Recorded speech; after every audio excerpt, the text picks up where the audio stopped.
Donc l'OPEP+, elle s'est réunie aujourd'hui le 4 janvier 2022 et comme prévu, ils ont pratiquement maintenu l'augmentation de production de 400 000 barils jour pour le mois de février, pour la simple raison qu'en ce moment, il y a un certain équilibre entre la demande et la production. La demande n'est pas très loin d'ailleurs de 100 millions de barils jour, la production non plus. Et le prix moyen du baril, il faut signaler qu'il a quand même gagné 8 dollars pratiquement depuis le 1er décembre 2021 jusqu'à la fin de l'année 2021. C'est un prix moyen qui est pratiquement acceptable pratiquement pour l'ensemble des pays. Aujourd'hui, le prix moyen des 13 bruts du panier de l'OPEP, il est pratiquement de 78 dollars le baril, ce qui est acceptable.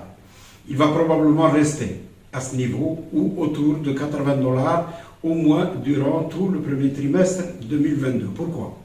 Pour la simple raison que aujourd'hui, l'incertitude de la pandémie, elle est toujours là.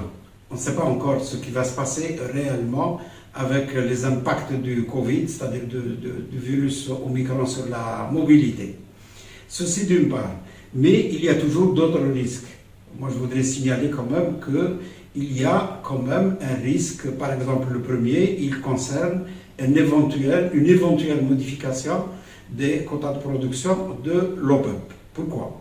Parce qu'en ce moment, il ne faut pas oublier que l'Iran, la Libye et le Venezuela sont exclus des quotas.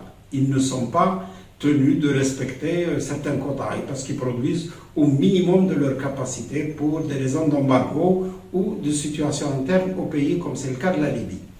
Or, il y a actuellement des négociations sur le dossier nucléaire de l'Iran et en cas de succès, l'Iran va venir déjà immédiatement, ça c'est le minimum qu'elle puisse mettre sur le marché pétrolier, c'est 1 million de barils. Avec 1 million de barils, ça risque de changer complètement la donne.